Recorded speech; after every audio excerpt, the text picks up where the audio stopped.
श्री शिवाय नमस्तुभ्यम। हर हर महादेव। दोस्तों, आप सभी लोग जानते हैं कि 22 जून 2026 यानी सोमवार को पड़ रही है ज्येष्ठ महीने की अष्टमी तिथि। और दोस्तों, यह वो तिथि है जो ज्येष्ठ महीने में पड़ने वाली सबसे बड़ी तिथि है, क्योंकि यह सोमवार के दिन पड़ रही है और इसका बहुत ही बड़ा और विशेष महत्व होता है। पूज्य गुरु जी ने कहा है, अगर कभी भी मौका लग जाए और ज्येष्ठ महीने की अष्टमी तिथि सोमवार को पड़ जाए तो आप लोगों को एक दीपक और 11 चावल के दाने वाला उपाय तो अवश्य ही करना चाहिए, और इन दोनों का संयोग बहुत ही कम आता है। और दोस्तों, पूज्य गुरु जी ने अपनी शिव महापुराण की कथा में बताया है, इस दिन आपको 11 चावल दाने वाला उपाय तो अवश्य ही करना चाहिए, क्योंकि ऐसा दिन पूरे साल में सिर्फ एक ही बार आता है। और दोस्तों, आप सभी लोग जानते हो कि सोमवार अष्टमी का अगर सबसे बड़ा कोई उपाय है तो वह 11 चावल के दाने वाला उपाय है।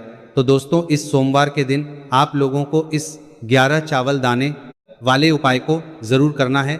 बहुत सारे लोग होंगे जिन लोगों ने इस उपाय को ना किया हो, मतलब पूरा साल निकल गया और उन्होंने किसी भी दिन इस 11 चावल के दाने वाले उपाय को ना किया हो। पर दोस्तों, आपके पास एक आखिरी मौका बचा हुआ है, जो कि 22 जून के दिन है।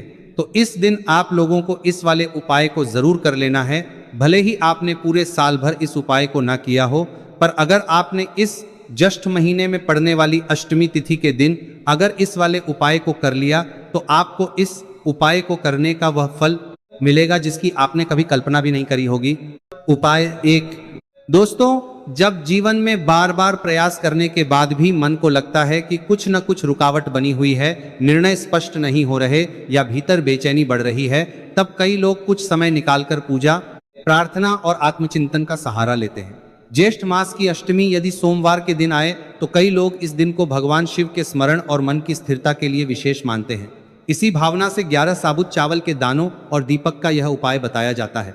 इस उपाय को करने का भाव यह नहीं माना जाता कि केवल एक क्रिया से जीवन बदल जाएगा, बल्कि इसका उद्देश्य यह माना जाता है कि व्यक्ति कुछ समय रुककर अपने मन की बात ईश्वर के सामने रखे। इस दिन सुबह स्नान करके या शाम को स्वच्छ होकर शिव मंदिर जाएं। अपने साथ श्रद्धा के अनुसार सामान्य पूजन सामग्री रखें। यदि सुबह जाएं तो जल अर्पित करें, और यदि शाम को जाएं तो मंदिर में ही एक छोटा दीपक प्रज्वलित करें। इसके बाद शांत होकर बैठें और 11 साबुत चावल के दानों को एक एक करके शिवलिंग पर अर्पित करें। हर दाने के साथ मन ही मन शिव स्मरण करें और अपने भीतर चल रही उलझनों को शांत करने का प्रयास करें। अंतिम दाने के समय अपने जीवन की एक स्पष्ट सकारात्मक कामना मन में रखें, जैसे धैर्य, परिवार की शांति, सही निर्णय, आत्मबल या मानसिक स्थिरता। उपाय 2। दोस्तों, बहुत बार जीवन की सबसे बड़ी समस्या बाहर नहीं होती, बल्कि घर के वातावरण, तनाव, चिंता और मन की थकान में छिपी होती है। ऐसे समय में धार्मिक परंपराएं हमें केवल पूजा नहीं, बल्कि अपने व्यवहार और विचारों को भी सुधारने का संदेश देती हैं। इस उपाय में शाम के समय घर के मंदिर में या शांत स्थान पर देसी घी का एक छोटा दीपक जलाने की परंपरा बताई जाती है। दीपक जलाते समय व्यक्ति कुछ मिनट मोबाइल, काम और बाहरी चिंताओं से दूर होकर बैठता है। फिर वह अपने मन में यह संकल्प करता है कि आने वाले दिनों में वह अपने शब्दों को मधुर बनाएगा, अनावश्यक विवाद कम करेगा और परिवार में प्रेम बनाए रखने का प्रयास करेगा। कई लोग इस समय भगवान शिव का स्मरण करते हुए कुछ क्षण मौन रहते हैं। माना जाता है कि दीपक का प्रकाश केवल बाहर उजाला नहीं करता, बल्कि व्यक्ति को अपने भीतर भी देखने की प्रेरणा देता है। जब हम हर दिन कुछ समय शांत होकर बिताते हैं तो तनाव धीरे धीरे कम महसूस होने लगता है। इस उपाय का वास्तविक संदेश यह माना जाता है कि घर की समृद्धि केवल धन से नहीं, बल्कि आपसी सम्मान, समझ और सकारात्मक वातावरण से बनती है। यदि परिवार के लोग साथ बैठकर कुछ मिनट प्रार्थना करें, बातचीत करें और एक दूसरे को सुने, तो वही सबसे बड़ा शुभ परिवर्तन माना जा सकता है। उपाय 3। दोस्तों, कई बार मन हमेशा उसी पर केंद्रित रहता है जो हमारे पास नहीं है, लेकिन आध्यात्मिक परंपराएं हमें यह भी सिखाती हैं कि जीवन में जो मिला है उसके प्रति आभार का भाव भी उतना ही आवश्यक है। इस उपाय में व्यक्ति भगवान के सामने बैठकर अपने जीवन की अच्छी बातों को याद करता है। वह सोचता है कि पिछले समय में उसे कौन कौन से अवसर मिले, किन लोगों ने साथ दिया और वह किन बातों के लिए धन्यवाद महसूस करता है।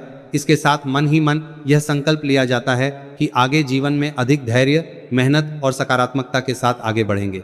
कुछ लोग इस समय एक छोटा दीपक जलाकर कुछ मिनट ध्यान करते हैं। कई लोग अपने परिवार के लिए प्रार्थना करते हैं, कुछ अपने कार्यों में स्पष्टता चाहते हैं और कुछ अपने मन को शांत करने का प्रयास करते हैं। एल उपाय 4। दोस्तों, हर पूजा और हर उपाय का अंतिम उद्देश्य केवल कोई वस्तु चढ़ाना नहीं बल्कि स्वयं को बेहतर बनाना माना गया है। इसलिए चौथा और सबसे महत्वपूर्ण उपाय किसी सामग्री से नहीं बल्कि जीवन के व्यवहार से जुड़ा हुआ माना जाता है। इस दिन सुबह कुछ समय शांत बैठें, पिछले दिनों को याद करें, सोचें कि किन बातों पर आपको गर्व है और किन आदतों को बेहतर बनाया जा सकता है।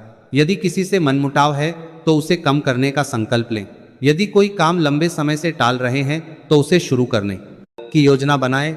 भगवान के सामने बैठकर केवल मांगे नहीं, धन्यवाद भी दें। अपने माता पिता, परिवार, स्वास्थ्य, अवसरों और जीवन के अनुभवों के लिए आभार व्यक्त करें। अपने लिए नहीं, दूसरों की शांति और